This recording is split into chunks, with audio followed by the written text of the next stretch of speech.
Are you looking for some unique and inspiring advice on how to blast off your real estate career? Stay tuned for today's episode where Daniele Lundin shares with us how she transitioned into real estate after raising 4 children, joining the broker she had used for the past 20 years. Daniele gives incredible tips and tricks that anyone getting started or looking for inspiration in real estate will put to use immediately. Welcome to Unlocking Real Estate, My First Commission, where we dive into real stories, big wins, and early lessons learned from highly successful rookie real estate agents and brokers. This is the series where we explore how real estate transforms lives, one home at a time, by sitting down each week with a new agent or broker who has found incredible success in their first year. Your hosts are instructors and leaders at Colibri Real Estate School, one of the largest real estate educators in the nation, where we focus on helping people like you get started or find continued success in their careers. Hello, and welcome to Unlocking Real Estate, My First Commission. I am your host, Tina Lapp, and I've been in real estate education for over 30 years, helping individuals enter and thrive in their real estate career.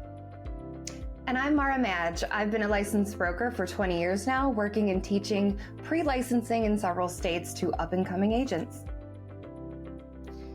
We are here today with Daniele Lundin. Daniele, will you take a moment to introduce yourself, where you live, and what company you're with? Absolutely. I'm Daniele Lundin, as you've already said. I'm with Bryan Realty Group, and I live in Delaware and sell the whole state of Delaware.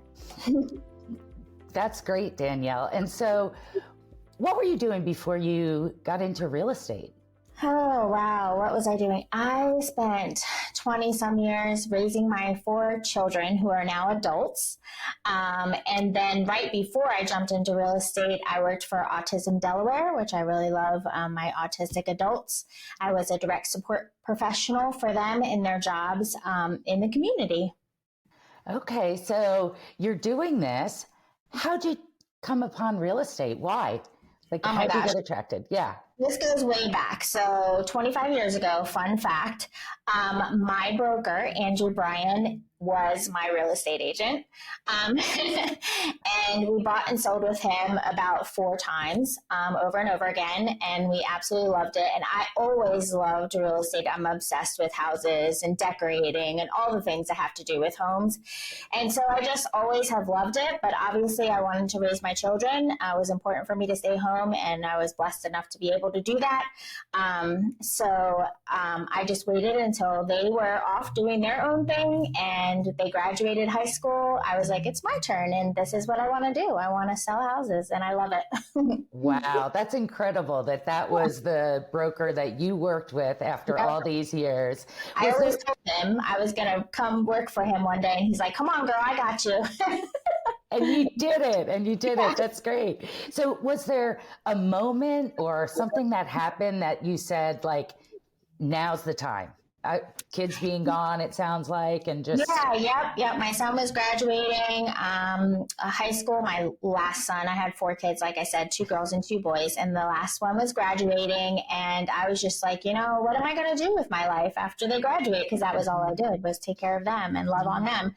And I went into Autism Delaware right after because I have an autistic adult family member that I will maybe be responsible for someday. So I just wanted to get experience in that field and know what I was doing if that ever came to fruition.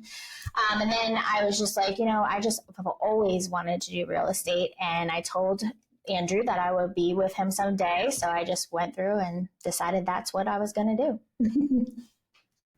So that's so interesting that you actually ended up working for the broker that you actually used several times over. I find that that's a big theme for many new agents, is that they actually join a brokerage with the same agent that they've been working with. So can you walk us through the process of you getting your real estate license? We know what you were doing at the time, but what were the steps that you took to get that education? Sure, absolutely. So I actually went through the course twice. Um, One time I went in person, and I ended up passing the classes, but I never went and took my state or national exam. And so I did it a second time, and that time was during COVID-ish. So I decided that I would do it online, and it took me forever to get through the classes because that takes great discipline to do it online. So I just did it online and went through the process and just made sure that I went through and took my national and state exam and didn't waste my money that time. As a real estate instructor myself for pre-licensing, I find that a lot of students do like take it once or take it again, and then they have to find some time to actually make it work because you do have to devote yourself to studying and all of that, which can be hard. But COVID obviously gave you an opportunity to slow down and get that done. So you took an online program. So how did you choose the school that you went with? It was just the highly recommended one. It was CE. It's called the CE courses. I think that's what it's called.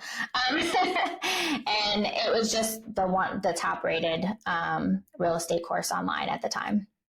So you just basically like went online and looked at some reviews like that. I think I asked somebody who was in real estate already how they did it, and they just told me.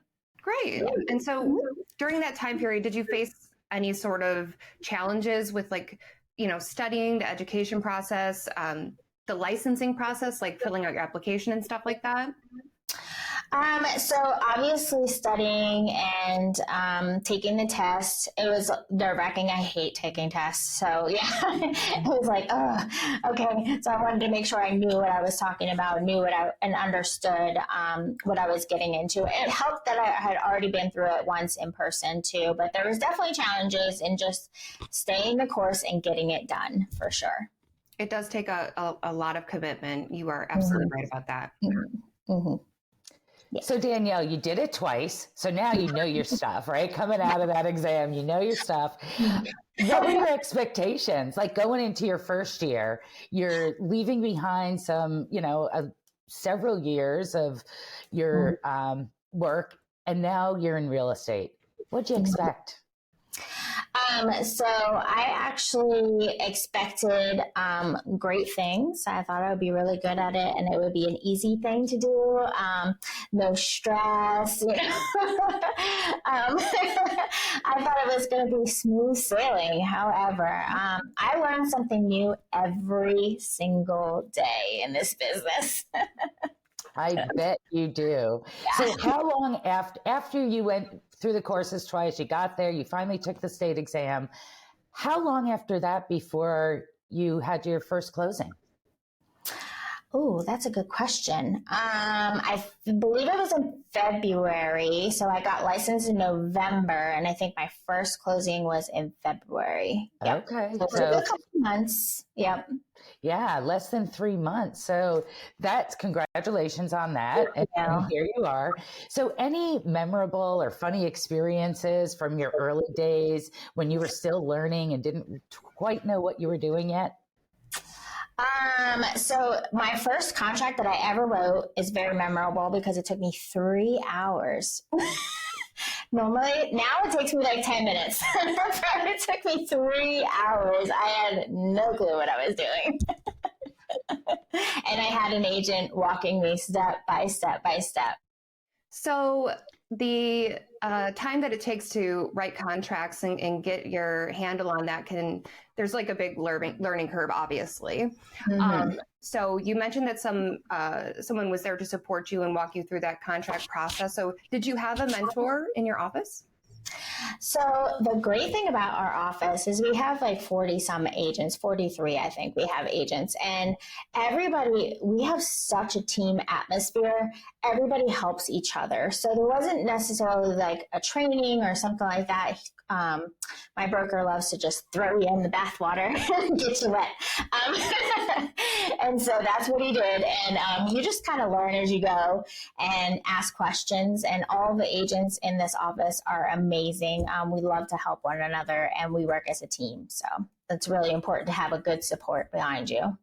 Yeah, it sounds like your office has a really good community, and that's good, which is very important when you're new. Obviously, you learn that.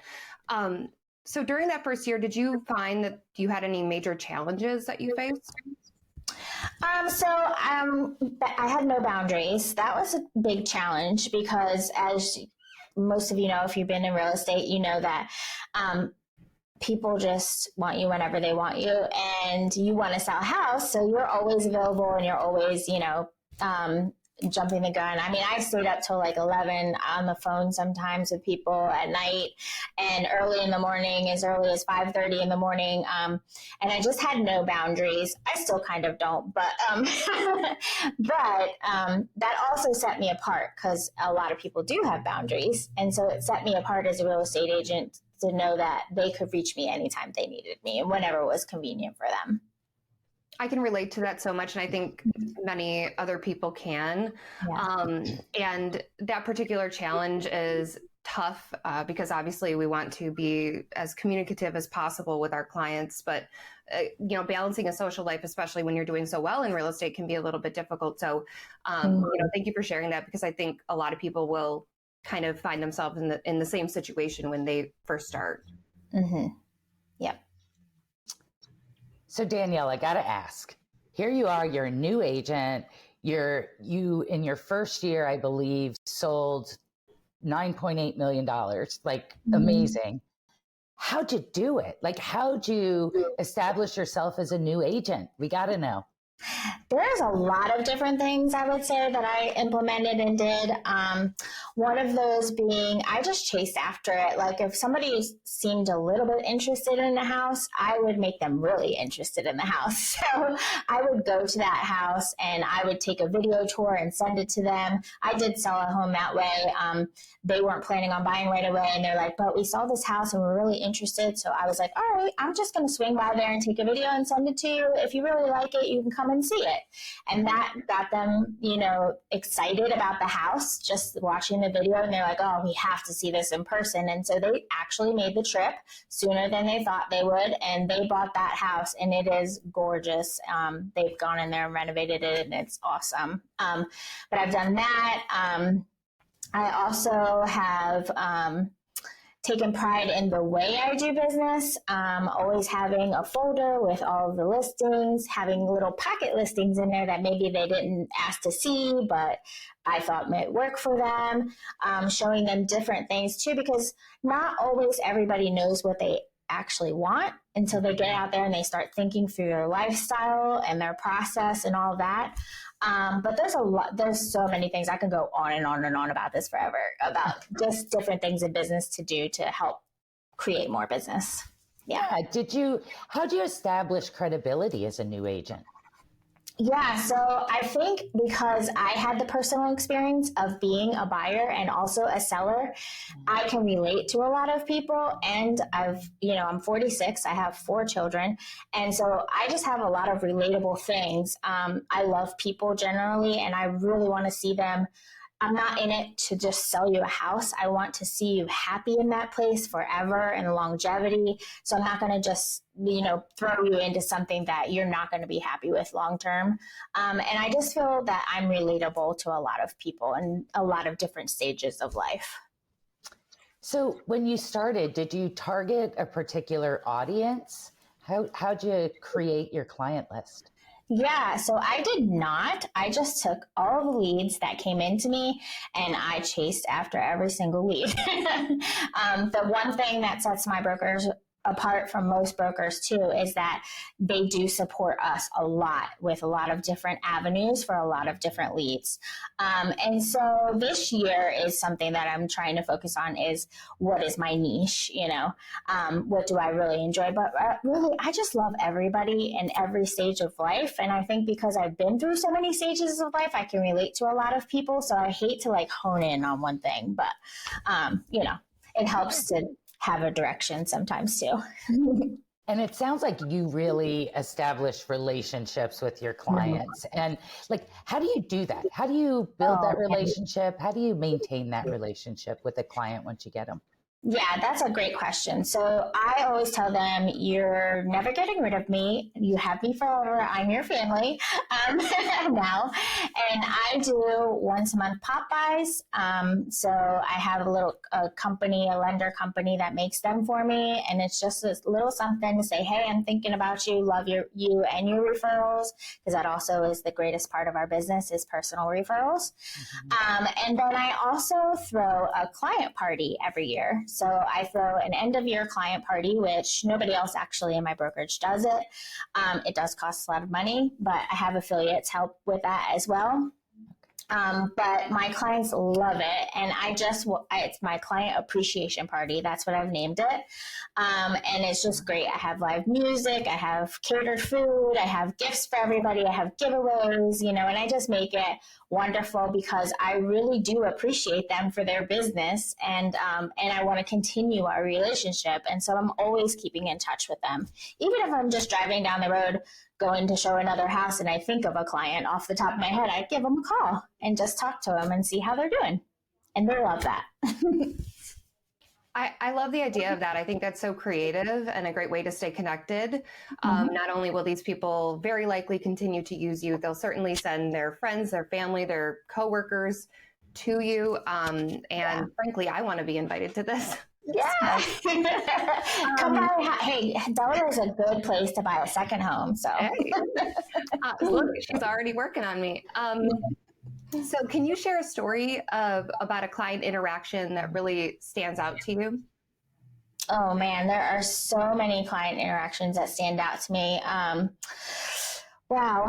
Let me think of one in particular. So recently I've had a client that I sold, a house to in Harrington. He has a house in New Jersey. And unfortunately, he's going through some really, really tough health battles. And he was in and out of the hospital. And even during inspection, he was really ill during inspection. While we were there, he has cancer and he was really going through a really hard time.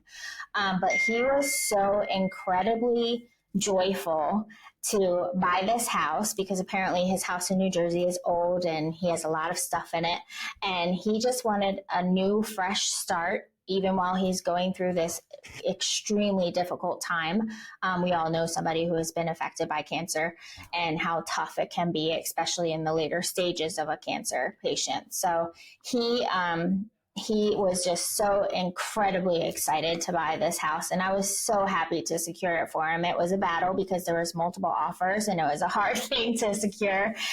But I'm so thankful that he got it and he is absolutely happy about it. I just talked to him the other day and I'm going to go visit him at the end of the month. So I look forward to seeing what he's done with the place.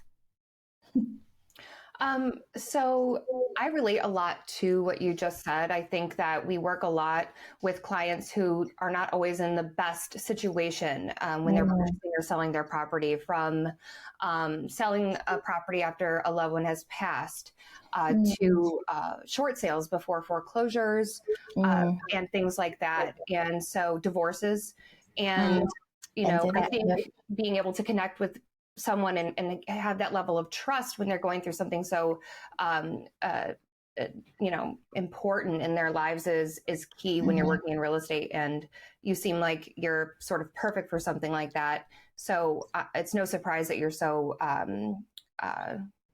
you're doing so well.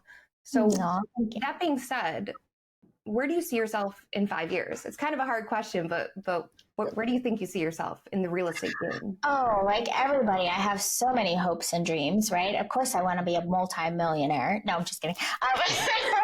Sort of, not sort of.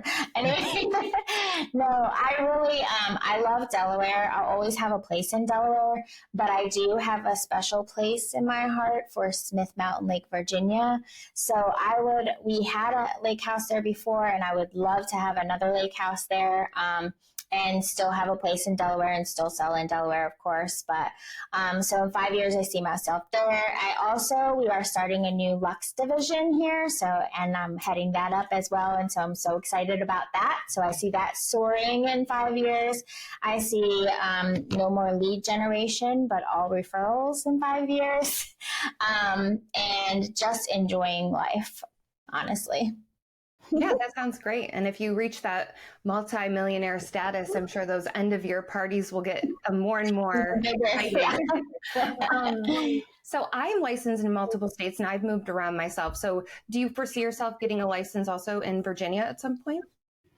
I don't think so. I think if I ever do actually move to Virginia, I think I'll probably just retire there and not want to be selling anymore. But you never know. I mean, I do love Virginia, a lot about Smith Mountain Lake. If you've never been there, you have to look it up. It's an amazing place. But I do love a lot about it, and I'd be happy to sell homes for the rest of my life and never retire. So maybe. That's the great thing about real estate. I mean, you don't really have to retire necessarily. The broker that I worked under, she worked until she was 88 years old. So do you have any tips or tricks that you would like to share with any aspiring real estate agents that are going to be watching this? Absolutely. I have a lot that I continually tell myself. I learn something new every day. So just always be open-minded, and don't think you know everything, because you don't, and you'll find that out. And then always seek advice and seek training and continuing education. It's always important to stay up on all the rules that are going on in real estate, and the many changes that we all have experienced, even recently with forms and new regulations, all of that stuff. There's a ton of advice I can give you. Slow down. We are an instant gratification world, and we want everything done right away. And sometimes that leads to mistakes, and a lot of them. So I have it on my board. Slow down. Check for signatures. And also be yourself, but present yourself well. Like dress up when you go and you show a house. People respect you when you respect them and their time, and you show up professionally. So those are the things, main key things. I can go on for days about it, but yeah, those are the main key things. Those are great tips. Absolutely fantastic. I am sure that our audience is going to appreciate those for sure. So we're going to jump into our lightning round. We do this every episode. A couple of quick questions, 60 seconds or less. Just give us the first thing that pops in your head. And I'm going to start with, what's your favorite dish to serve at your big client parties every year? Number one, I do not cook. Or bake, actually. I have other people do it for me. So my favorite dish is what somebody else makes. Perfect. That's great. And I'm sure it's fantastic and very smart, very smart. Is there a book or a podcast that you'd recommend for the audience? There are several that I have listened to. Atomic Habits is my first one. We actually have a book club here at our brokerage too. So fun. So I love that and would highly recommend it. As a team, it's a team bonding thing to do. And also it just helps you in your business. There is a book. Am I allowed to curse on this pod? I say anything goes. Okay. Keep going. The book is The Art of Not Giving a Fuck, and it's really not about that. It's about paying attention to things that are really important. That's what it's really about. It's not just not giving a care, but like sometimes as real estate agents, we get emotionally involved in the things. And it's really, you have to keep the emotion out of the transaction and really think through things and try to negotiate and try to help all parties involved. But it's really about caring about what is important. I actually have that book right over there. I'm staring at it. It's really good, but it really is. Yeah. And the one I'm reading right now is not real estate related, but it is actually Younger Next Year, and it's all about health and wellness. And I mean, that's a really good thing for you to be healthy when you are out and about and you're dragging yourself to the ground most days. You need to take care of yourself. So.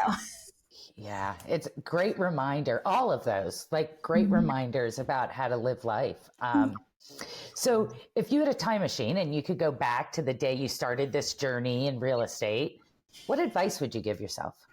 Don't take things personally. That's the biggest one because people, get very involved and emotionally involved, and everybody always wants to blame things on people. And I take things so personally because I want the transaction to go smoothly. I don't want anything to go wrong. But that's not always the case. And you just need to not take it personally. So building tough skin is important in this business. That's great advice in real estate or anywhere in life, right? Really good advice. If you could have dinner with one person, dead or alive, who would it be and why? Oh, the first person that came to my mind is my mother-in-law. Oh my gosh, I just got all emotional. She passed 3 years ago almost now, and she was only 64 years old, and she was such a godly woman. I miss her, and I would love to sit down and have a conversation with her. Yeah. Yeah. I like that. Yeah. So we'll keep moving. Yeah. Tell us about, I know, before we all get upset. So tell us about what you did at work yesterday. Oh, yesterday. My gosh, that was a busy day. Can I remember yesterday? Can I talk about today? No, I know the difference, but yeah. So I definitely had I had a home inspection yesterday. I don't usually attend, but this was a unique situation and I felt like I needed to be there. So I was there at the home inspection, and then I came back and had some showings later that day, and I also came back and followed up with all of my leads because that is a huge thing in this business. For one advice, follow up. You need to follow up. So I was doing that yesterday for a good bit of time. It's a good day. It's a good day in real estate when you're busy, right? For sure. So Danielle, where can viewers contact you or follow your journey? Sure. So I am on Instagram. I am also on TikTok, and I'm also on Facebook, and I have a real estate page on there. And you can also find me on Danielle.searchdelawarehomelistings.com. Perfect. Great. Well, Danielle, thank you so much for spending time with us today and sharing your journey and even getting a bit personal with us. I know that your story is going to inspire other, agents starting out in their career. I'm 20 years in, and just hearing you talk has sort of re-inspired me even. Aww. So thank you so much for your time today. Thank you guys for having me. It was a pleasure. Thank you so much. Thanks for tuning in to Unlocking Real Estate, My First Commission. We hope today's stories and insights inspired you to take that next step in your real estate journey.